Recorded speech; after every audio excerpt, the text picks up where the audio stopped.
Hi, this is Randy Randall of No Age and host of the podcast Hyphenate with Randy Randall. I want to welcome our newest sponsor of the show, DistroKid. DistroKid helps musicians get their music on all the major streaming platforms, and artists keep 100% of their royalties. Hyphenate listeners get 30% off at distrokid.com/VIP/hyphenate. Again, that's distrokid.com/VIP/HYPHENATE. Go get your music streaming everywhere now.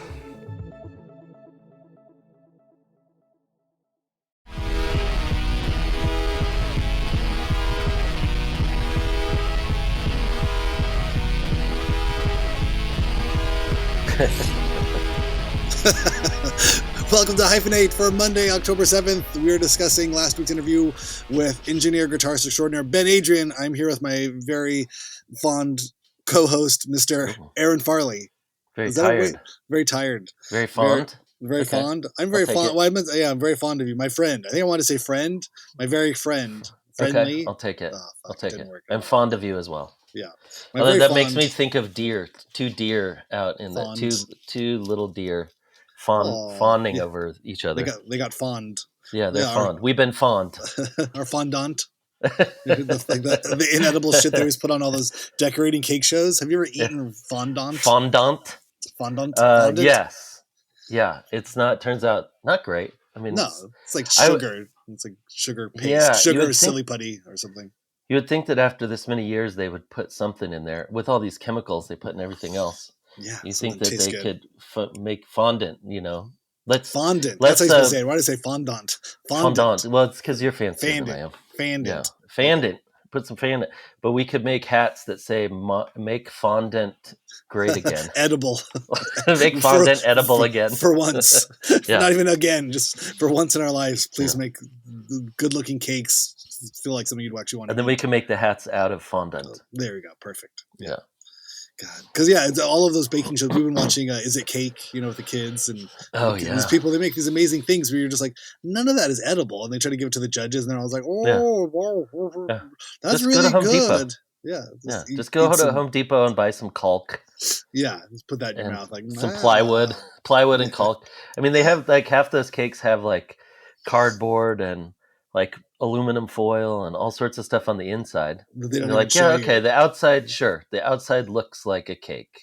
Or the outside doesn't look like cake. There's like 1/4 of the product that's actually a cake. The outside is all fondant and like drywall, spackle and air spray. What is that? The aerosol like edible paint or something. You know what I mean? What edible paint. Airbrushed paint. You know what I mean? And then there's like 2 inches of cake, and then the inside is like a wrought iron with some steel wiring. They're basically building a couch, and then instead of cushions, they're putting like little pieces of cake on it. And they really try to sell you on. It's like furniture building. Macadamia nut vanilla cake.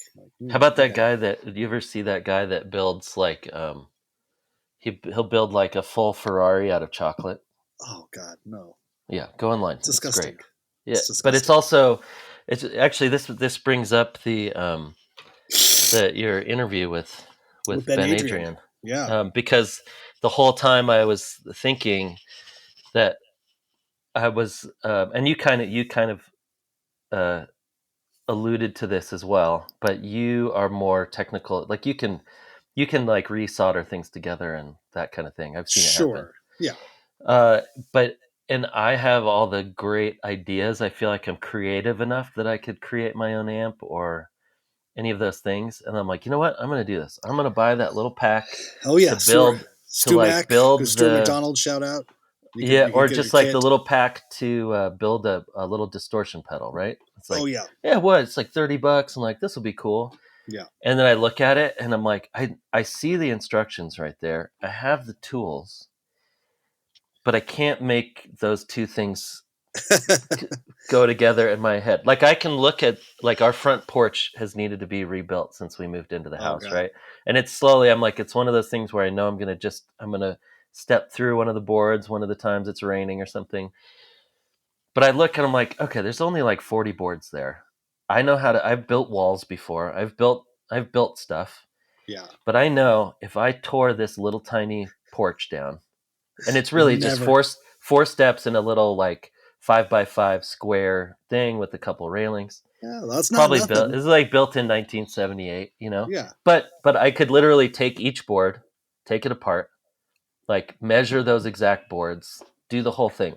I know how to do all of it, but it would take me like 3 months even if I had all the parts cut out, and I had to like it would get to the point to where I would have to pour like a little 1x1 slab of concrete, which I've also done before. Concrete, I'm no good with concrete. But I mean, even if it's enough to where it's like just a couple bags and you have to add water and mix it up, I've done that.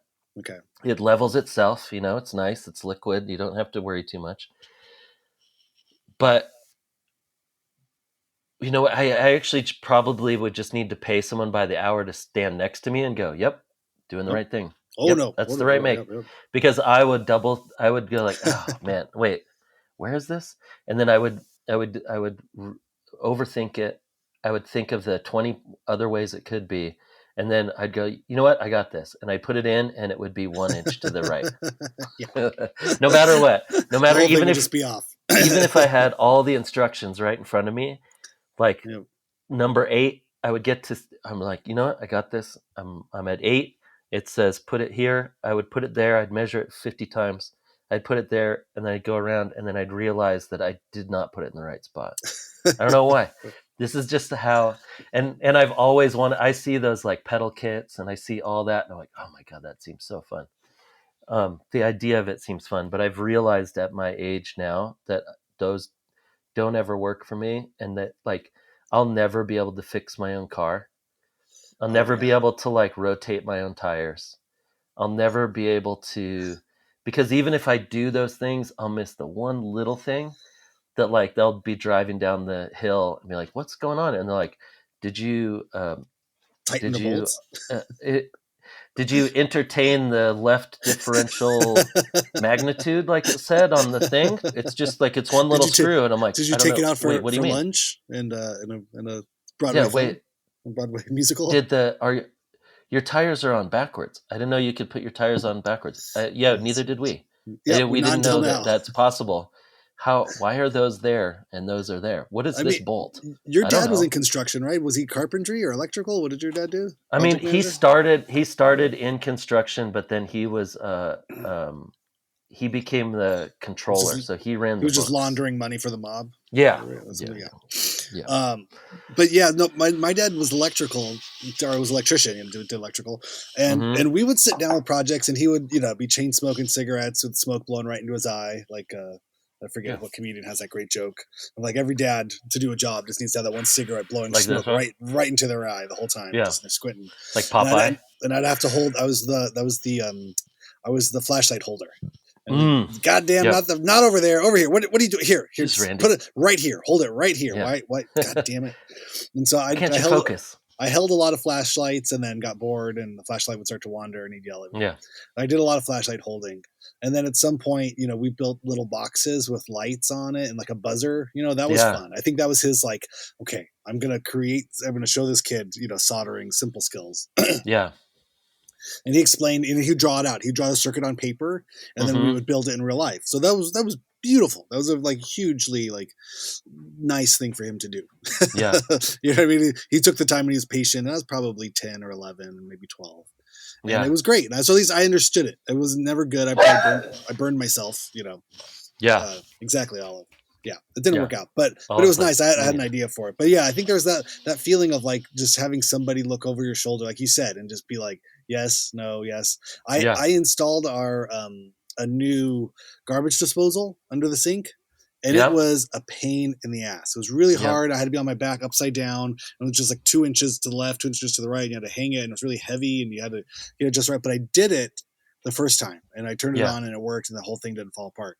So I was like, okay, that was good, but that was really hard. And then so many years later, we needed another garbage disposal. Yeah. And I was like, I'm not doing it this time. I'm going to pay somebody. I'm going to pay somebody. But it does feel good when you actually do one of those jobs.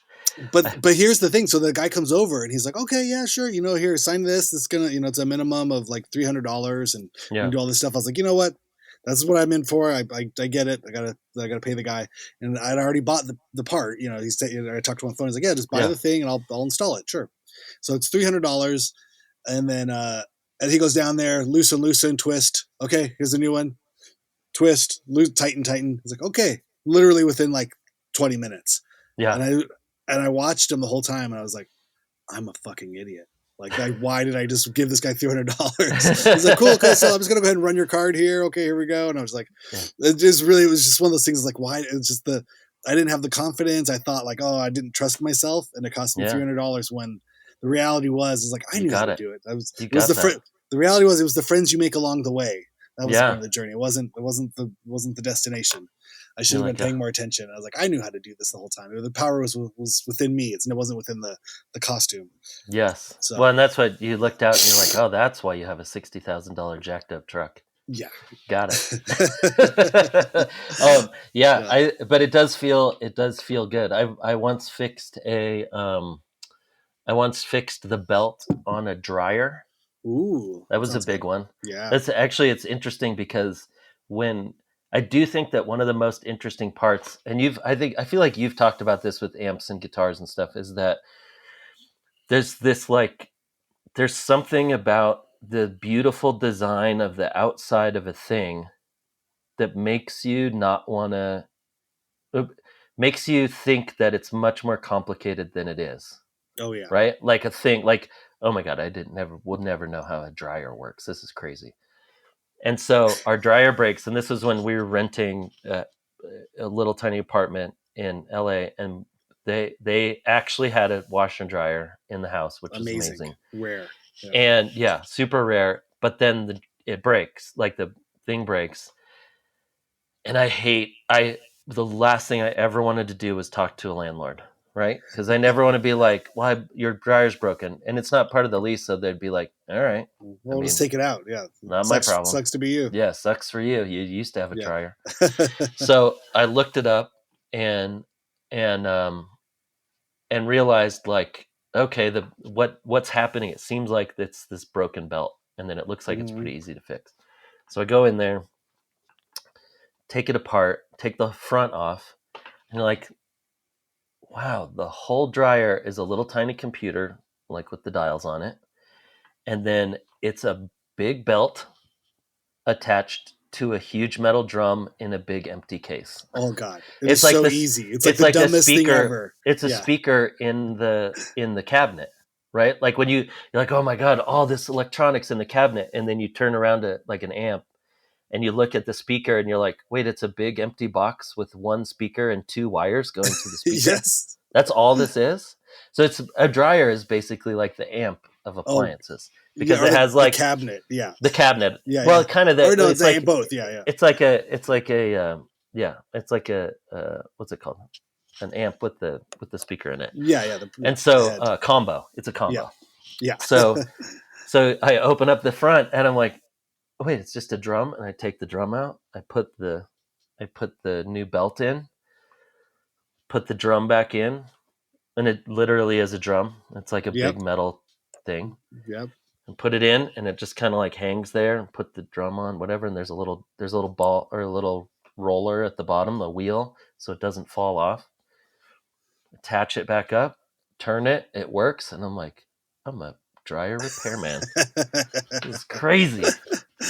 Yeah, but the hardest part is just opening it up. Like once you open it up to see it, you're like, oh, okay. Yeah, 4 screws, whatever it was. And so there have been a couple times. I fixed our pipes underneath our sink, and I fixed them twice, and then they leaked, and then I finally fixed them again, but with PVC, like this kind of like, I don't know, like kind of a temporary fix, but it was the easiest one. And then we had to have a plumber come over and unclog our whatever tree roots, something else, like a roto-rooter type of thing.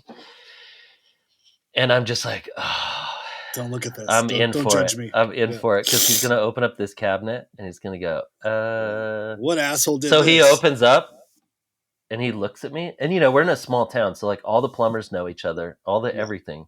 Yeah. And he just looks at me and he goes, who did this? I was like, oh, that was me. And he goes, oh, okay, good. Oh. He was about ready to like report someone to the board of plumbers or whatever. Yeah. And he's like, you want me to, I mean, this is an easy, do you want, okay, how long do you want your sink to last for? Yeah. And I'm like, you know what? Right now, the $300 that you're going to charge me to like root my pipes out, yeah. that's all I can't afford to sink rebuild on a sink from 1978 or whatever. Yeah. He's like, well, you're gonna want to give me a call sometime soon. But listen, it hasn't still working, still good. I haven't had any. I mean, knock on wood, I haven't had any leaking.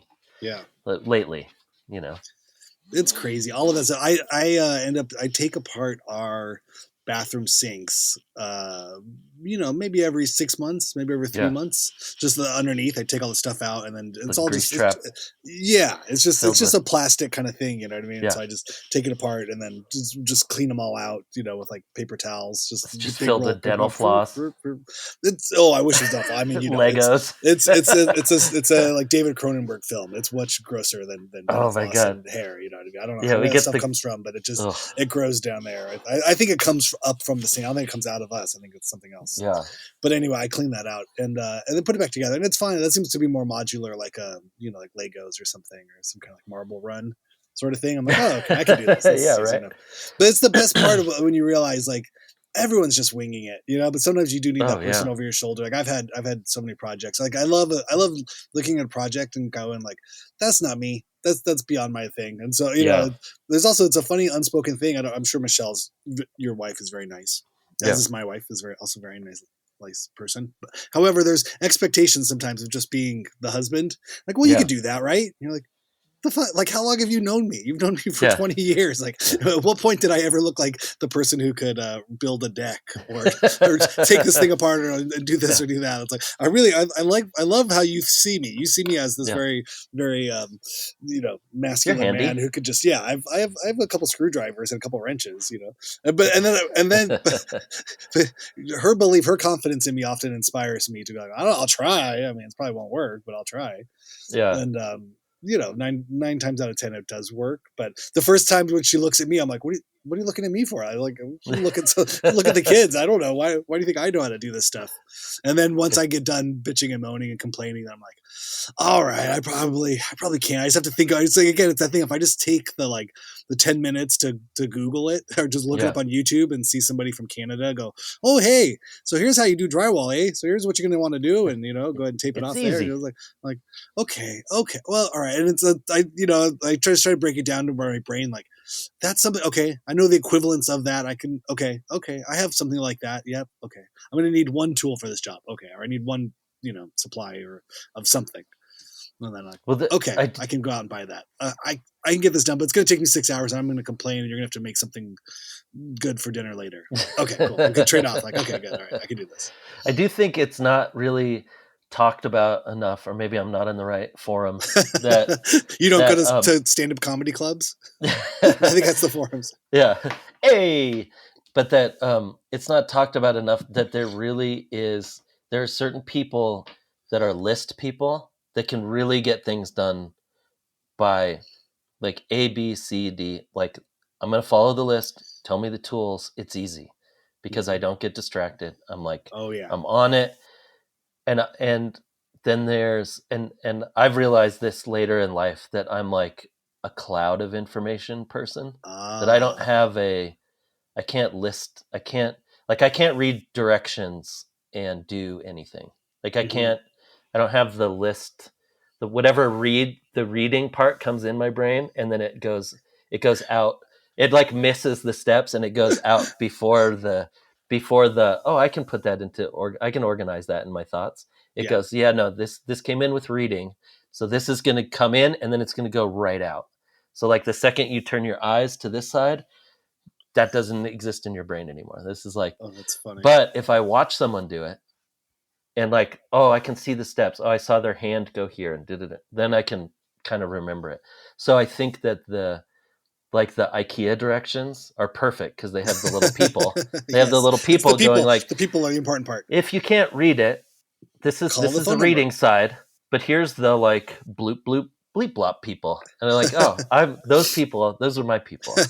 I'm this schematic. I need the I need the little cartoons to like, hey buddy, here's how you put together a bed. Don't worry about all that stupid reading on all those nerds. We're gonna do the fun part. And don't forget the big hole, the one with the big hole over here, and the two little holes right next to it. That goes on the right side, not like the mirror opposite one over there. Don't do that. We fixed it so you can't screw up, or if you do screw up, you're really dumb. You really. It's funny. I think I have I feel like I'm like a simile or metaphor kind of person where I have a couple moves, or maybe it's like a dance thing. Like I know a couple dance moves, and so I can pretty much I feel like I can do any dance if I can equate it back to that box step or like the basics. Like I know like one or two moves I can do.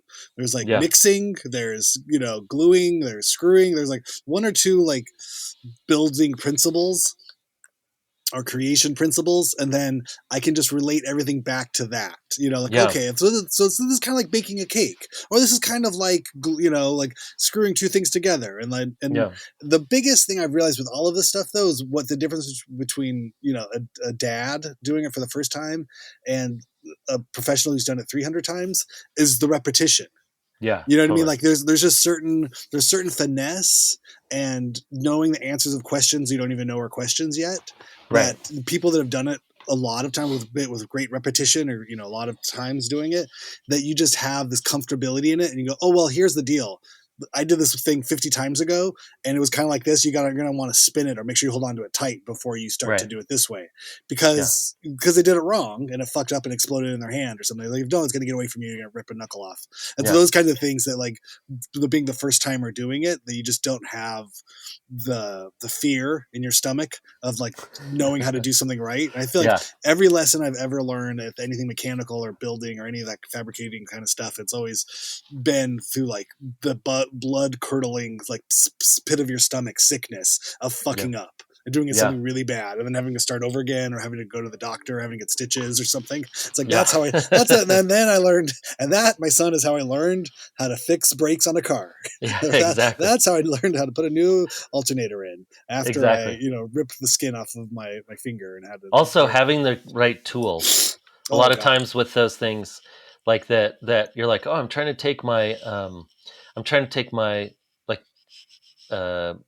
whatever, change my oil. Oh god. And then you do that long piece to get in there. And you need that the thing with the metal thing that that undoes your oil filter, the oil filter remover or whatever. Right? Yeah. But if you don't have that, you're like, well, I can probably. Well, let me see. Let me put a. I'm gonna get a rag, and then I'm gonna get a really big wrench, and maybe I can put those things together, and I put my leg up on the car and like just by the way, the last time I changed my oil I was 18, so it's not, this is not something, but I'm using this as an example of something that's never happened. A unique tool. Yeah, it's funny when you buy that tool for that one job and then it just lives in your like toolbox or your like box of tools. I have a whole garage full of that. Just the one I need it for that one time, for that one thing. I've now entered into suburban adulthood where I have a neighbor who has all the good tools, because he's a landlord of several other proproperties. So he's become kind of default handyman because he has rental properties. So I can always, and he's always like, yeah, anytime, come over. And I'm over here just trying to, I love going to Home Depot to buy the one thing, but then I usually buy the wrong thing. I've done this a few times, and I finally have to like put my balls in a bag and go walk over like, sorry, hey neighbor, I don't really know what I'm doing. I thought I did. And I've spent like 6 hours with this tool. Like, do you have a tool that works better than this? Like, yeah. Here it is. It just holds it up. I'm like, okay, thanks, pal. I'll bring it back over in 5 minutes. Sorry. Yeah, I didn't know you could buy a wrench for $60. Oh my god! One of those things where the tool is more expensive than the actual job, and you go, always. But it's I feel good because there's a lot of problem solving that the experience, anybody with experience can. The doing of it isn't always the thing either. It's the diagnosing of it. Like I had a door that wouldn't close. It's like, well, you're probably going to want to, sand down the door. I was like, well, that doesn't sound good. I can't sand down a door. I mean, I had one good move with the hinges where you can like bend the hinges. I watched a cool video about that. It's like this cool old guy like showed how to bend hinges. So I was going around bending hinges for like the last 10 years. That was my new superpower. Like, did you know you can bend the hinge? Check this. I look like I can do this. But then the door I had here is still all the hinge bending I could do wasn't helping. I actually have to do that today. I got a belt sander from the neighbor and then I sanded the inside, and you know what?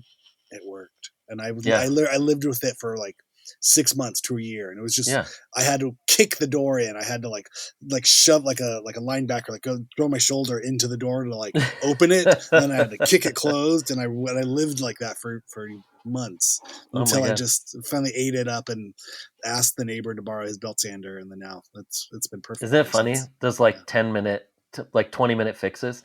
That just happened this week too, because we repainted our bathroom right when we moved in, which was like 4 years ago. And we put up like a what's it called? Like a towel rack. Oh yeah. You know? And at one point, for whatever reason, I had to move the towel rack down. Right. So I moved it down, spackled the holes, repainted it, but then one little triangle never got repainted because it was underneath wherever. So I was like, but then the towels hang over it. So then I was like, oh yeah. And then every time I'd take the towel off, I would go, oh, that spot. Forgot. 4 years of looking at that stupid spot. And there was another one right by where it screwed in. So there's like two little white spots, probably like, I don't know, an inch and a half each. Most of the time covered up by towels, so you never see them. Yeah. But you know, it's in like the main bathroom next to the kitchen. So then you'd look at it all the time. And so the other day I was in there and I was like, we still have gray paint. Let me go get that paint. 10 minutes, right? Like literally walked out the door into the garage, grabbed the gray paint, mixed it up, took a little teeny tiny brush and went, beep, beep, beep, beep, beep, beep. That's it. I walk out with the gray paint and Michelle was like in the kitchen. She's like, oh, did you fix the bathroom wall? Like she knew exactly, just because I had gray paint in my hand. She had been thinking about it too for 4 years. Oh my God. There's like only one thing you would need gray paint for right now. Yeah. Did you just fix the bathroom wall? I'm like, yeah. She's like, I love you. Amazing. I was like, yeah, took less than 10 minutes. Took like 7 minutes. And but those things I'm like, what is it? And our brains are like, I'll do that later. I really want to look at my phone right now. Yeah. Like I just have no time. I have no time. Oh my God. I have no time. There. Yeah. And then you look at your phone, like your phone usage, and you're like, Instagram, 1.5 hours today. Like, oh my God. Yeah. I could have done a lot of stuff in an hour and a half. Yeah. But if it wasn't Instagram, it'd be something else. It'd be something else stupid. Oh, speak for yourself, Randy. I would be, if it weren't for tech, if it weren't for the tech billionaires, I would be so proficient. I would get everything done. It's all their fault. Oh, it has nothing to do with personal responsibility at all. I used to get those books of Sudoku and do those when I didn't have Instagram. I never got into those. You never got Sudoku? Oh yeah, no. I got Sudoku pilled hard. That was fun. But again, just time wasting. Yeah, I just didn't draw stuff that nobody would ever see that was horrible. That's probably better. Yeah. It's more creative, at least. Maybe. But I love but I think this is all in the spirit of Ben Adrian, a very handy gentleman. I loved when he talked about like growing up, with his dad when they were into biking. And he was like, it's just two guys trying to figure out life. Yeah, just have their bikes taken apart in the winter. Yeah, I could appreciate that. That kind of, at least the father-son bonding of like, I don't know how to really like convey emotions or like be there for you, but I can teach you how to use some tools. I can help you fix some stuff. Yeah, that's my way. That's my like love language of totally. Service or something. Like let's just do this and we'll call it a day. Sound good? It really is. Usually, it's either sports or fixing some stuff. Yeah. I mean, I see like even our neighbor across the street he's like a fixing car guy, grew up working construction with his dad. And so they're always out there. He's got his like truck jacked up and he's like, I'm putting new springs, like new shocks on my truck. I'm like, you can just put new shocks on your truck? You just like, that doesn't seem like something to me that I'd be like, you know what I'm going to do this weekend? I'm going to go buy some shocks I'm going to put shocks on my truck. I would just think like, how would I even know how to set them? How would I know, like, when I turn my car's not just going to like bounce off the side of the road? Explode. I would have so many like anxious thoughts that I'd be like, yeah, no, I don't trust myself. Meanwhile, I'm trusting like probably someone at a garage who's just giving that to like the 17-year-old kid who also just sweeps up and he's like, just put these shocks on too. Kid's like, all right. Easy enough. Oh, I know. Yeah. But he's always out there with his kids, though. He's like, out there with the kids, and they're like putting the shocks on the truck, and there's like cleaning the tires, they're rotating the tires and doing, totally. Yeah, it's great. It's awesome. Yeah. No, I fixed a few things with my dad. I did the thing that, again, like I say, it's all horrible pain is always involved in all of these things. It's the best teacher. Yeah. Like my dad was the best teacher with the pain of making the mistake. That was the best teacher. I was putting a new battery in my like piece of shit car that I had in high school. I loved this car, but I mean, it was not a great car. And all it did was break down. There's something to be said about having a really like being in love with a piece of shit car. Yes. I had the same thing. Multiple cars that was like, this is the worst car ever, and I can't ever imagine not having it. Yes, exactly. Anyway, go ahead. I spent so long working on this thing and it didn't matter. Yeah. But I put a new battery in. Again, easy enough. Of all the things to do to a car, you put the battery in, you disconnect the old battery, connectors, take that one out. It's heavy, but then you put the new one in, and then the red goes on the red, the black goes on the black.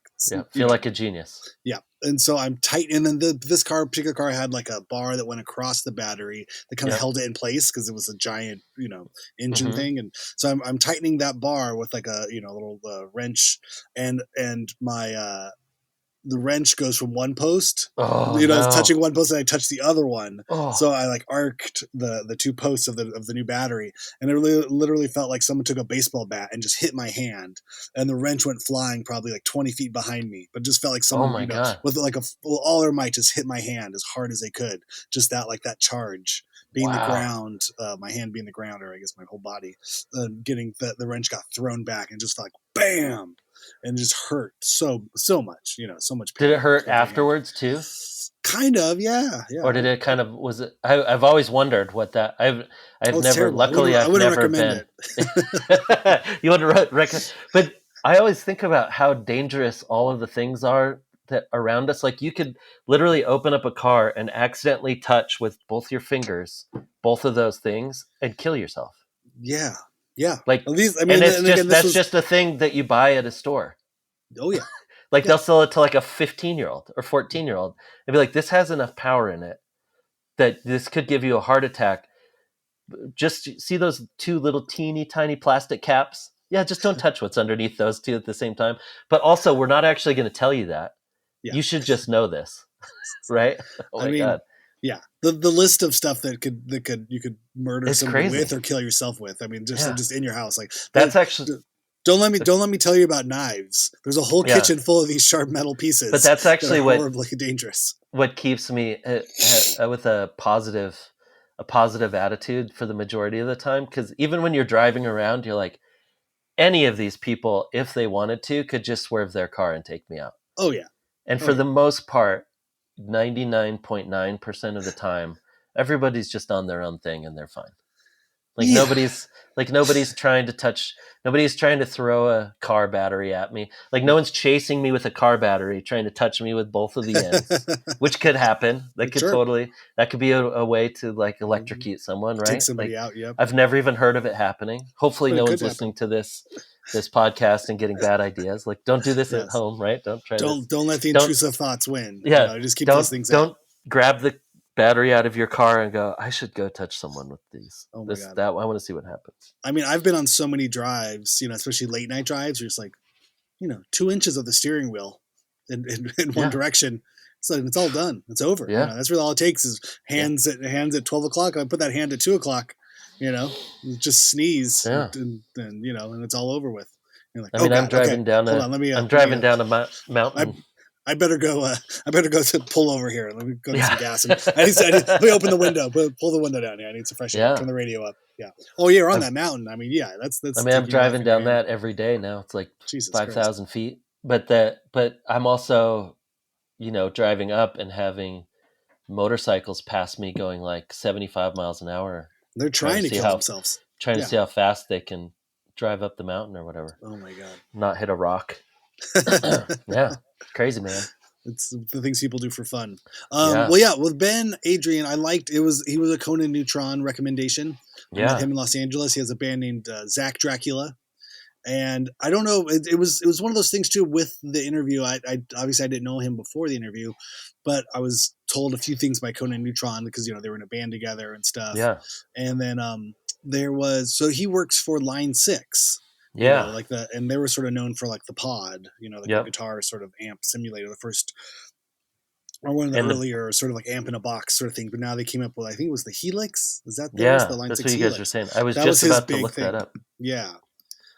So that was huge. I think that's one of the early game changers of affordable. And is the Helix amps is a big simulator? And so it's a simulator, but I think it's also, again, one of those like multi-effects processors. Like delays, has all the stuff in there. And it's supposed to be fairly usable. And it was the thing I didn't know all of the ins and outs of it, so I didn't want to I couldn't nerd out super hard on him. And I also got the sense he probably didn't want to do that either. Yeah, talk about his day job. He wanted to talk more about the music and the bands and but totally. I think there was something pretty exciting about that, and I think I would mention. I don't even know if we brought it up in the thing, but when I saw Jesus Lizard, that's what Dwayne Dennison was using. He had a Helix on the floor. And you brought that up. And it sounded exactly like Jesus Lizard. So I was like, okay, whatever that is. I remember I had to even get closer to just see what is he doing? Because he just has this little Marshall amp. Yeah. But he had this he just had one pedal, one of those giant multi-effects pedal things. It was all black. And I was like, what is this? And it was a Helix. And that's all. Oh, wow. He was able to dial in all the tones, the slapback reverb stuff, the different amp sounds, the slide stuff, the distortion, all came from just this one Helix. I was like, wow, okay. He knows what he's doing. That's amazing. So hold on, I'm looking at it now too. Yeah. Are you looking at it? I'm looking at it too. Yeah. No, listen to us. Talk about so I think, that's good. We should maybe one day we can just send each other Guitar Center links. There we go. You got to get a Guitar Center, sponsorship, and then we'll just have Link Bros. Have you seen this? We'll just be like Link Bros. Oh my God. Did you see the new? Yeah. Well, I think the big thing with the Line 6 Helix is it's the authentic tone, the HX cabs and impulse responses. I mean, this has been the biggest thing in sort of guitar world stuff. We've talked about this, where it's they can model the feel of amps and tube amps, and as well as the sound of the speakers and all of these things. There's a whole touch sensitivity to it that just didn't exist 20 years ago, and a lot of the stuff, when I was first looking at these things, it's just an amp and a pedal, and it just all sounded like shit. But now I think they've cracked the code somehow of really developing these things. And I guess it makes the most sense, for it's funny. It's one of those weird things in music where it's for huge artists that are touring on playing stadiums or large theaters, every night, you just kind of want the same setup every night, and it's something small and compact, it works. And then also for small, guitarists that play in churches, church groups, or coffee shops. You want something really small. And then there's the mid-level band that's just oh no, I'm going to bring a full cab. I'm going to bring a whole full stack and all of this stuff, because that's what's real. I want to feel it blasting through my back. Yeah. I mean that's what it was. Playing funny a 200 capacity club, it'd be lame if I just brought a little box. Yeah. Do you know what they would say about me, you guys? They would judge me so harshly. But meanwhile, Metallica's using these boxes, and the guy at the coffee shop is using these boxes. But you and your 200 to 700 capacity venue, I need that giant amp. Do those big bands does Metallica still bring even though dummy cabs and all that stuff? Do they do the dummy cabs or? No. So there's not even cabs on. People don't even know what those cabinets are anyway. They're like, I don't know what that is. No, if you look up footage, I mean, I haven't seen Metallica live ever, but I've seen video of it, and I think they do a thing where they're in the round. So they have a little round stage in the center, and everyone just jumps up onto there, and it feels like the amps are all or the guitars aren't even plugged in. It's like a wireless kind of thing. Yeah. And they're just walking around this little stage, and they have little elevators that bring stuff up and down, and the stage spins around, and they're just, you know what I mean? They're just out there but I think they're really playing, and it sounds huge through these big stadium speakers and everything, but they're not connected. They don't have the wall of amps, so they're empty. Your explanation just sounded like FAO Schwartz for big. What was the Tom Hanks movie? Hanks movie, yeah, Big, right? Yeah. Or they're like, they would go there and they're like, let's go watch Metallica at FAO Schwartz. Yay, and then they go there and they're just like, there's these little elevators. Yep, that's kind of what it is. Yeah, I mean, we could watch Metallica on Fortnite. I mean, that's how my 10-year-old. Oh yeah, right. I saw the Metallica Black Album tour. Oh my god, it's like one of my big. I really only saw like. Let me see. I probably saw 5 big stadium shows. I saw Queensryche, which was sick. I saw the whole Operation Mindcrime. Okay. They were a band album. I never got into. They were a band that they had that Silent Lucidity song, right? That was on like the radio. Okay. So this might have been, you would have been pretty little. I think I was I probably was like 14 when that song. And so their album before that was like, it was before they were big. So then once that big song came out, then they re-released the old album. And then they wanted everybody to hear like, oh yeah, sure, we've got this like pop hit, but you need to listen to our concept album that we made before we were even a really big band. Were they like a super group with all people from other bands? I don't think so. I think they were just around for a long time. They were like but they were one of those bands. Like I had one friend, my friend Scott, his mom was like a super metalhead. So then, and I wasn't really allowed to listen to like crazy music. It wasn't that I was kind of wasn't allowed. But like they're from Bellevue, Washington, so maybe that's why you got right, they are from Washington. Okay. Right. Yeah. But then so if I had like metal tapes or whatever, I had to write like Jimi Hendrix or whatever on the tapes, you know, so it'd be like, oh yeah, no, this isn't Megadeth. Oh. This is just some good old classic rock. This is the Doors. This is the Birds. Mom, it's cool. Yeah, this is the Doors or whatever. Or like NWA. We had like an NWA tape and it was like Led Zeppelin. but That's amazing. My friend Scott, his mom was a metalhead. So it was like whenever we'd go, it was like in the car, it was like AC/DC, Queensryche, it was Judas Priest, everything great. But I was like, oh my God, I don't even know what this is. Like, I didn't really know what metal was. This would have been when I was in like, I don't know, 4th or 5th grade probably. Uh-huh. And she was like, you know, playing AC/DC, like, we've got the biggest balls of them all. And I was like, oh my God, this is the best song ever. And and she's like, well, you know, guys, it's a play on words. It's a whatever. But she used to play Queensryche all the time. So, and Alice Cooper and Kiss and all this stuff. And so she played Queensryche. So then later on, I got into Queensryche. I'm like, oh my God, that's my friend Scott's mom's favorite band. Got into them, and then we went to see Queensryche play live in the Spokane Auditorium. And it was like a big thing. They were going to be shooting the music video for one of their songs and like all this stuff. So we were there. We watched them play this song like 6 different times and filmed the video. And we were down in the crowd, me and my friend Matt. And we're like, oh, we can't wait to watch this video. We're going to be in the video. And like months later, finally the video comes out. I'm like, yes, no crowd. No crowd in the video at all. Only them on stage. You never even see anybody. Yeah, it's really funny. But anyway, I saw them. I saw Black Crowes and Jellyfish. Oh, okay. At the Opera House. I saw Metallica Black Album. I saw Alice in Chains and Tad. And that might be it for stadium shows. That's hilarious. I think that was it. I mean, it's so Pacific Northwest too. I mean, you were up there, so you kind of I've famously told the story of turning down Nirvana tickets on their final tour. Yeah, you didn't need for 20. I mean, I didn't have the. You'd catch them next time. You'd catch them next time. And I didn't have the $20. So. Yeah. What am I going to do? Yeah. Stage dive? Turns out my friend Zach was like, it was amazing. I was up on stage. I was stage diving. Kurt Cobain blessed me with his guitar pick on my head. Yeah, it's 10 different times. He just ran up on the side and stage dive into the middle. Da, da, da. I was like, oh my God. Thanks, buddy. Yep. Yeah. Well, Dave Grohl told me, I got these new songs. I'm going to start a band after this. Yeah. I'm definitely going to see him next time. Yeah.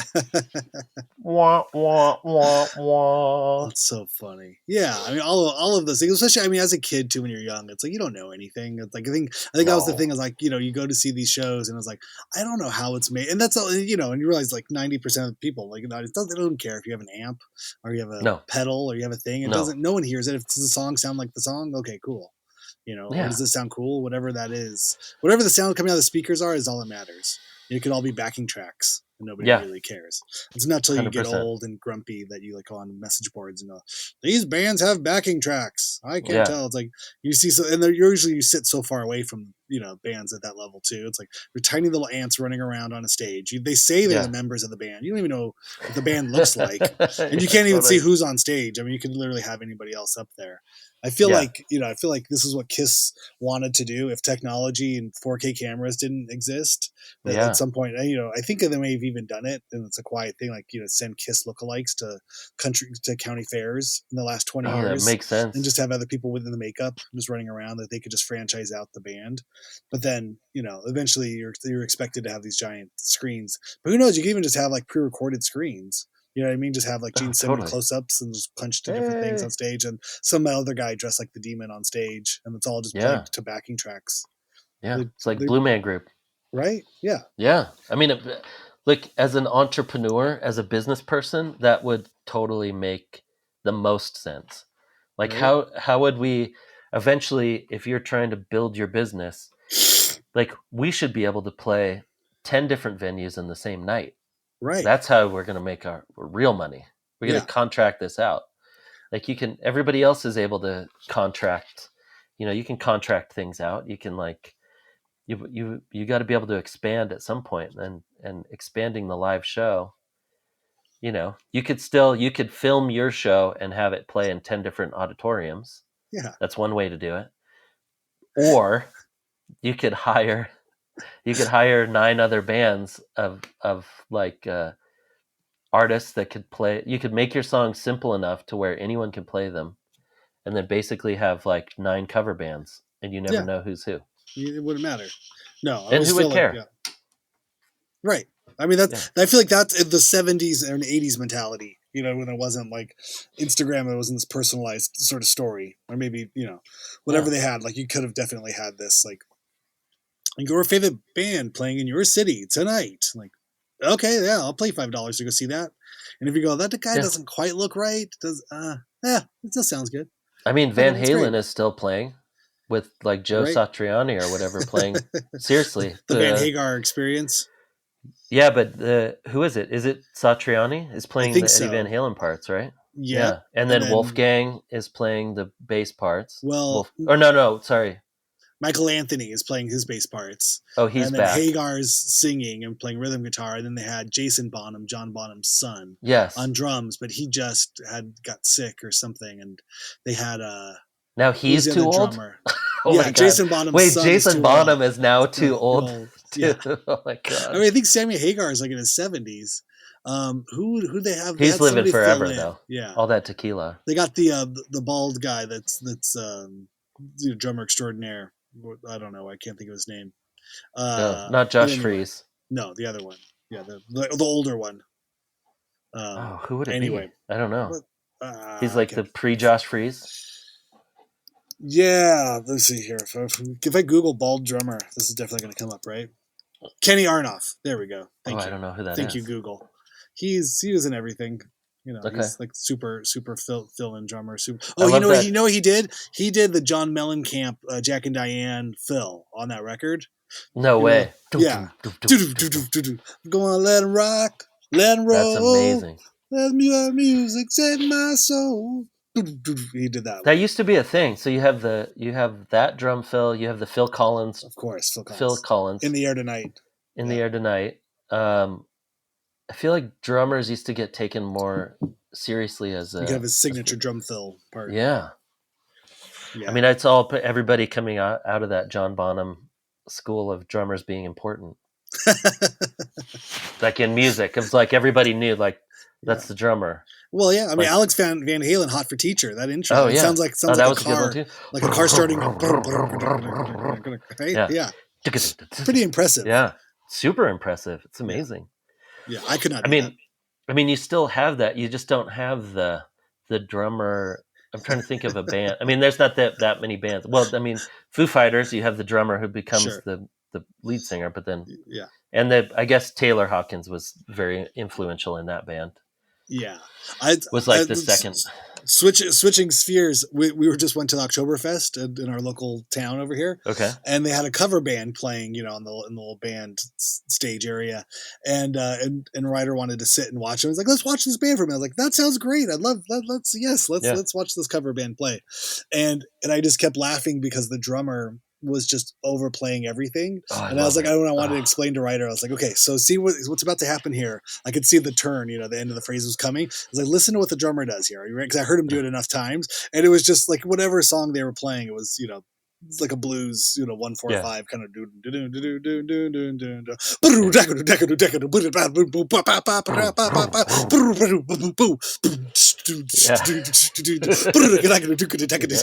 It's like, oh God. But he was kept himself entertained, and it was all on time. He didn't biff anything, but he was just way overplaying every change. And it's like, can I impart this to my 10-year-old son so that he understands the musical concept of a drummer, always just going all the way out on the limb here for no reason. Yeah, if you drum, always do that. Yeah, that's 100%. That's what drummers are for. Please overplay because it's the best thing ever. But it's the thankless gig, I'm sure whatever, hopefully they each get a couple $100 in their pocket, and hopefully, I mean, who knows? Maybe these guys do great. They play bars every night, but that drummer just was not falling asleep on the job. He was getting his money's worth. He was giving the audience their money's worth. Well, that's what we have up here. That's like the summer entertainment, the big summer entertainment up here. Is that at the Village they have like a big stage with like a clamshell, like a little clamshell. Oh yeah, whatever. And some seats. They make like a little beer garden, and you buy tickets for the tables, and then you also have to buy your $7 beers or whatever, and then. But it's all cover bands every weekend. But this is like I think like the really good cover bands get booked up here because it comes out of like a community entertainment fund, and it's not like they don't have to make a ton of money. It's not like you're not booking him at I don't know. It's like a big outdoor event, and it works. Hundreds of people go, and people drive up here from other places, and they're like, "Oh my God, I heard the Van Halen band is playing it." Van Halen? You mean Van Halen? Yeah, Halen's probably. Yeah. The Hot for Teacher or whatever they're called. And then there's a Guns N' Roses one that we went up. I mean, usually what we would do is just go up and like have dinner somewhere near there and watch like a couple songs. What were the Guns N' Roses? The first year when the Appetite for Destructions, or what would they be called? Oh yeah, probably. Yeah. Paradise City Rockers. But he looks like Axl. Like it's the legit, like they dress up as the people, and it's the real. And you'll have like the classic Slash over there. There's a Tom Petty and the Heartbreakers, which was amazing. So many great, like for an old person that's like that you're watching, you're like, these are not easy songs to play. And he's dressed. And how did you find a person that can sing like and looks like Tom Petty? It's weird. It's like I think they're not called tribute acts. I don't think they're even cover bands or tribute. They're not even called cover bands. They're tribute acts. But and so they have those. So every once in a while we'll go up there and we're like, oh, it's like Saturday, whatever, tribute night. And so you'll go over there and go, oh, it's 80s. There was one that was like 80s rock, like 80s rock band. So it was like early MTV. Okay, they don't cover just one band. The Cure and like K-Rock all those songs from 80 to 86 or something. Totally, and you're like, oh yeah, right. They choose good. You're like, they really have. They're like DJs at that point, right? Like you're choosing this playlist. You're like, okay, we're gonna bring the crowd up a little bit. Then we're gonna go down and we're gonna do like Roxanne, then we're gonna do what's the U2 song? So, you say I give you diamonds and something. Yeah, totally. We're gonna bring it down low, and then we're gonna like get a rocker, and then maybe we'll throw like a Kiss song in there, but it'd be like Beth or whatever, and like, it's like that's a downer. That's a like Beth. I thought the first time I heard that song, Dean from No Age, his wife's name is Beth, and and the song is all about like being out on the road and like being out in the. It's the guy, the drummer who sings it. Is Peter Criss is writing back to his wife how he's just rock and roll's got me out on the road. I'm out here with the boys, but I miss you, Beth.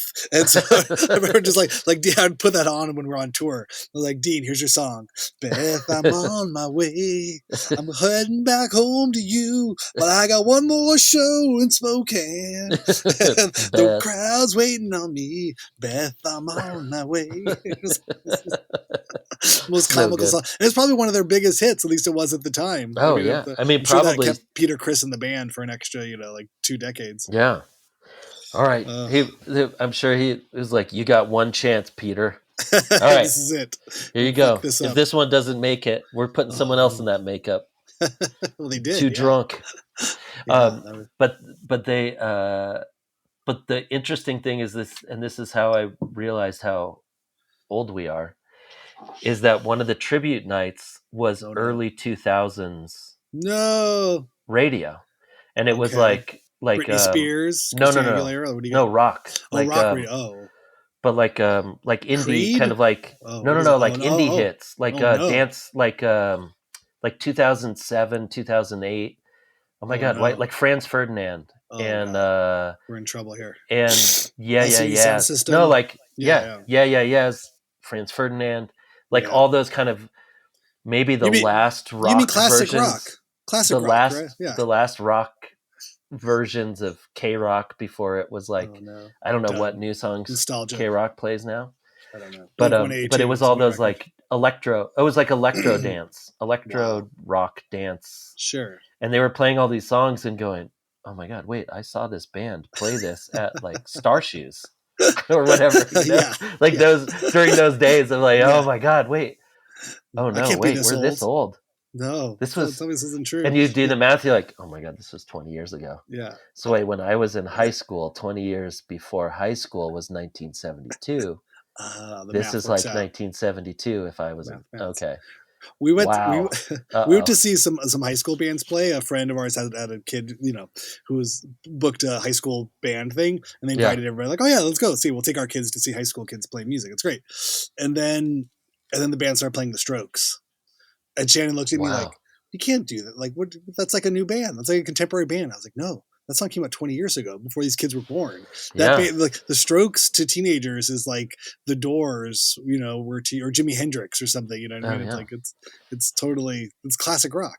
I mean, it's like 23 years ago now, right? I think that first record came out in 2002, maybe. I have no idea. Yeah, but exactly. Yeah, playing White Stripes covers is the same as playing, whatever the Monkees were to us. Crazy. You know what I mean? It's like, oh yeah, that's old music for the old people. Yeah. We've been around. Some of these songs these old guys wrote back in the 1900s weren't too bad. Yeah. I've been getting the 1900s now. I'm like, oh yeah, God, okay, please. Come on. I know. I had some kids who are like, you were born in the 1900s, huh? I was like, what is that even? Yes, I guess. Yeah. Why does that sound so old? Why does the 1900s sound like the 1700s? The previous century? Yeah. Yes. Yeah. What kind of hats did you wear back then? Because, they always wore crazy hats back in the day. You're like, well, actually, we kind of did. We had these things called trucker hats. Yeah. It was mesh on the back. It didn't really protect your head. If you were bald, you get a sunburn through the hat. Yeah. It wasn't a particularly functional hat, but it looked cool. You looked like Johnny Knoxville. Well, see, he was on a TV show. Okay, well, the TV was... it was on MTV? No? Yeah. Okay. It's going to take a while. Hold on. Yeah. Oh, boy. Oh, boy, that's it. Okay, well, I think we got to go take some Advil for our sciatica and go put our feet up for our bunions to cool off, I think. Yeah, I've been sitting for too long. The stink of old man has filled the podcast airwaves once again. It's going to take me a while to get to the bathroom, so we got to go. Yeah, going to have to pee every 5 minutes for the rest of the day or so. Honey, bring my walker. better pull the plug on this one. I'm done with my podcast. Can bring the crutches out. God, you're always on your podcast. Speaking of which, we'll have another one this Thursday. Yeah, I'm excited. One. Yeah. And I don't know who it is. Is it distrokid.com. It is not a secret. I just don't know what it is. I have some good ones in the hopper. I'm waiting to hear if somebody needs a certain date. I'm a very accommodating podcast scheduler. If a guest requests a specific date, I will fill that for them. Otherwise, awesome. Just kind of put them up in whatever order I seem to think I want to put them up. So yeah, we'll see. Well, there's some good ones and more good ones coming. So stay tuned, subscribe, make sure you like and subscribe and follow us on all your podcatchers and write and rate us 5 stars and tell everybody you know. And don't forget to go to distrokid.com/VIP/hyphenate. I swear I'm going to update the ad at the beginning of the show. This is my spackle. This is my little 2 inches of paint. Yeah. The ad that runs before the show every week or twice a week. I got to just fix this. I can do it. That's your fondant. Hi guys. Hey. Your podcast fondant. I need to update this. I can do it. I can do it better. All right, man. All right. Awesome. I'll see you next week. All right. Sounds good.